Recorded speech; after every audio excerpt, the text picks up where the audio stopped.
हरे कृष्णा दोस्तों, मैं अपने चैनल चलते चलते पे आप सभी का हार्दिक अभिनंदन और आभार व्यक्त करता हूं अपने सभी दर्शकों के प्रति।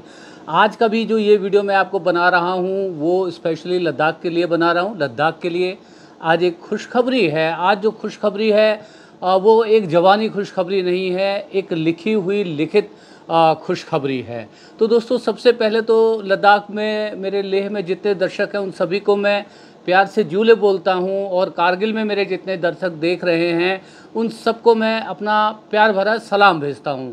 तो दोस्तों, जहां तक मेरी याददाश्त यदि ठीक है तो अभी पिछले 27 तारीख को जो बातचीत हुई वो चौथे दौर की बातचीत थी। जैसा कि हम सभी जानते हैं कि धारा 370 ए धारा 370 हटने के बाद और 35 ए हटने के बाद जब लद्दाख यूटी बन गया, तो यूटी बनने के कारण लद्दाख की जमहूरियत यानी डेमोक्रेसी चली गई। उस डेमोक्रेसी को बहाल करने के लिए बहुत समय से आंदोलन चल रहा था, और आप सभी जानते हैं। और हम उस लेह से दिल्ली तक की पदयात्रा जो सोनम वांगचुक साहब ने निकाली थी, उसके हम प्रत्यक्षदर्शी और सहयात्री थे, दिल्ली तक आए थे। उसी पदयात्रा के फलस्वरूप मिनिस्ट्री ऑफ होम अफेयर्स यानी MHA ने एश्योरेंस दिया था कि बातचीत को बहाल किया जाएगा और लद्दाख के मसलों को हल करने का प्रयास किया जाएगा, चाहे वो फुल स्टेटहुड का मसला हो, चाहे 6 शेड्यूल के जरिए वहाँ पे डेमोक्रेसी को बहाल करने का मसला हो। तो उसी पर जो है चौथे दौर की बातचीत हुई। उस बातचीत में जो है डोमिसाइल के मसले पर बातचीत हुई थी। तो दोस्तों, आज जब मैं आपसे बात कर रहा हूँ तो आज एक नोटिफिकेशन जारी हुआ है लद्दाख के लिए। और दोस्तों, हम AI के ज़माने में रह रहे हैं, तो मैंने जब कहीं पर सोशल मीडिया पे लद्दाख के बारे में ये खबर जब मैंने देखी तो मैंने कहा कि पहले मैं इसको वेरीफाई कर लेता हूँ। तो मैंने ट्विटर, जिसको अब X बोलते हैं, तो X के जो है ग्रोक AI से मैंने पूछा कि क्या लद्दाख के विषय में कोई आज जो है नोटिफिकेशन जारी हुआ है, और यदि वो नोटिफिकेशन जारी हुआ है तो उस नोटिफिकेशन में क्या डिटेल है। तो दोस्तों, जो ग्रोक AI ने मुझे जवाब दिया, वो जवाब मैं आप सबके साथ एज इट इज़ साझा करने जा रहा हूं, और बताइएगा कि ये लद्दाख के लोग ही बता पाएंगे इस नोटिफिकेशन के उनके लिए क्या मायने हैं, कितना फ़ायदा है, कितना नुकसान है। मगर आज चौथे दौर की बातचीत में सरकार कुछ ठोस करती हुई दिख रही है, इसलिए आज ये नोटिफिकेशन जारी हुआ है। ग्रोक AI ने जो जवाब दिया वो जवाब मैं पढ़ रहा हूँ। लद्दाख में डोमिसाइल और आरक्षण को लेकर नई नीतियाँ। लद्दाख में डोमिसाइल और आरक्षण को लेकर नई नीतियाँ 3 जून 2025 को अधिसूचित यानी नोटिफाई की गई हैं। इसके तहत नंबर 1, डोमिसाइल के लिए 2019 से 15 साल की निरंतर रहने की शर्त। डोमिसाइल के लिए 2019 से 15 साल की निरंतर रहने की शर्त या 7 साल की पढ़ाई और 10वीं और 12वीं की परीक्षा लद्दाख में देना जरूरी है। तो दोस्तों, पहले जो इसकी कंडीशन है उसमें बताया है कि किसी भी व्यक्ति को यदि लद्दाख का डोमिसाइल हासिल करना है तो उसको क्या शर्तें पूरी करनी पड़ेगी। या तो वो 2019 से जो है 15 साल तक निरंतर लद्दाख में उसको रहना होगा, या 7 साल की पढ़ाई जिसमें 10वीं और 12वीं की पढ़ाई अनिवार्य रूप से लद्दाख से पास करनी पड़ेगी, तभी वो लद्दाख की डोमिसाइल का हक होगा।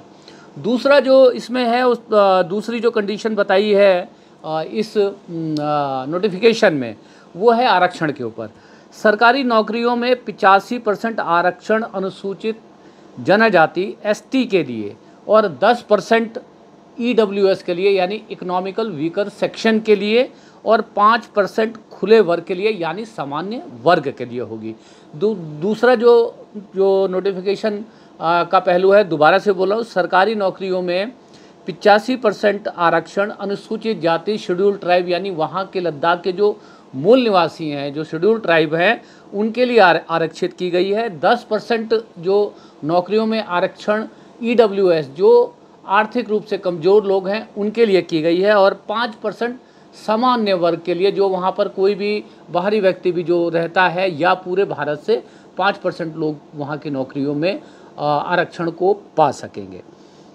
तीसरा जो इसमें महत्वपूर्ण मुद्दा है, इसके ऊपर लद्दाख के लोग ही बताएंगे कि इसका जो लद्दाख की राजनीति में क्या जो है दूरगामी असर आने वाला है, क्योंकि हम जो है लद्दाख के बारे में बहुत ज़्यादा नहीं जानते हैं और हमारे जैसे नॉर्थ इंडिया में रहने वाले बहुत सारे लोग इसके बारे में नहीं जानते हैं। तो तीसरा जो नोटिफिकेशन में जो बताया गया है वो ये बताया गया है कि हिल काउंसिल के जो चुनाव होते हैं, जैसे कि आपको पता होगा कि लद्दाख में 2 हिल काउंसिल हैं, एक लद्दाख हिल काउंसिल है और एक कारगिल हिल काउंसिल है। दोनों के अपने अपने चुनाव होते हैं। ये चुनाव बिल्कुल जैसे हमारे दिल्ली में या किसी महानगर में जो काउंसलर होते हैं, पार्षद होते हैं, उस तरह का ये चुनाव होता है। तो हिल काउंसिल में 1/3 सीटें महिलाओं के लिए आरक्षित की गई हैं। तो ये महिलाओं के लिए आज एक बहुत बड़ा दिन है लद्दाख के राजनीति में, जिसके तहत सरकार ने हिल काउंसिल में 1/3 सीटें महिलाओं के लिए आरक्षित की हैं। तो इस तरह से डिसीजन मेकिंग में, निर्णय लेने की प्रक्रिया में एक बहुत बड़ी संख्या जो है मातृशक्ति यानी महिलाओं की होने वाली है। तो दोस्तों अब ये कागज़ पे आ गया है, ये नोटिफिकेशन भारत सरकार की तरफ से जारी हो गई है। तो ये जो एक इतने लंबे समय तक लद्दाख के पूरे रीजन में आंदोलन चल रहा था और जिस आंदोलन को कारगिल डेमोक्रेटिक अलायंस और लेह अपेक्स बॉडी के तत्वाधान में ये इतना लंबा आंदोलन चला और चौथे दौर की बातचीत के बाद ये नोटिफिकेशन जारी हुआ है।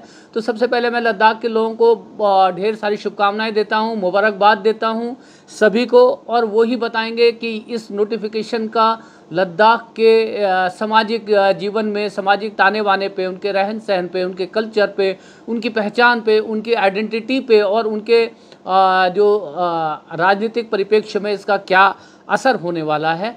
तो ये 3 जून की बहुत ही महत्वपूर्ण खबर लद्दाख के लिए थी जो मैं आपके साथ साझा कर रहा हूँ। इसमें जो सबसे लास्ट में जो ग्रोक AI ने एक चीज़ और लिखी हुई है, ये नीतियाँ स्थानीय अधिकारों की रक्षा के लिए हैं, लेकिन कुछ लोग स्पष्टता और दुरुपयोग की आशंका को लेकर चिंतित हैं। अधिक जानकारी के लिए सरकारी सूचना देखिए। तो पूरी हमने मेरी नोटिफिकेशन अभी नहीं देखी है, तो हमने ग्रोक AI से कंफर्म किया, जिससे हमें ये पता चला कि ये नोटिफिकेशन जारी हो गई है। तो आप और अधिक जानकारी के लिए इस नोटिफिकेशन को डाउनलोड करके इंटरनेट पर जा कर के देख सकते हैं और समझ सकते हैं कि आज ये लद्दाख के लिए एक बहुत बड़ा दिन है। सरकार ने एक ठोस फैसला लिया है। तो सभी मेरे जो लद्दाख के रीजन के लोग हैं उनको एक बार दोबारा से दिली मुबारकबाद देता हूं, दिली शुभकामनाएं देता हूं। इस वीडियो को समापन की ओर लेकर जाने से पहले आप सभी से अपील करता हूं, यदि अब तक हमारा चैनल आपने सब्सक्राइब नहीं किया तो सब्सक्राइब कर लीजिएगा। और आपको लगे जो हमने ये लद्दाख के ऊपर जो बहुत इम्पॉर्टेंट आज बातचीत की है, इस पर यदि आप भी कुछ लिखना चाहते हैं तो कमेंट बॉक्स में लिख भी दीजिएगा। और आपको लगता है कि ये जो बातचीत हमने लद्दाख के ऊपर की, जो आज 3 जून को नोटिफिकेशन जारी हुआ है, इस नोटिफिकेशन की जानकारी दूर दूर तक पहुँचे, समूचे लद्दाख, समूचे भारत में पहुँचे, तो इसको शेयर करके ज़्यादा से ज़्यादा लोगों तक पहुँचा भी दीजिएगा। एक बार दोबारा से मैं अपने जो मेरे लेह के दर्शक हैं उन सबको जो प्यार से जूले बोल रहा हूँ, और मेरे जितने भी कारगिल के दर्शक हैं उनको जो है मोहब्बत से आदाब और सलाम भेज रहा हूँ, और पूरे जो रेस्ट ऑफ द इंडिया को मैं नमस्कार और प्रणाम बोल रहा हूँ इसके साथ कि आप सभी का दिन शुभ हो। हरे कृष्णा।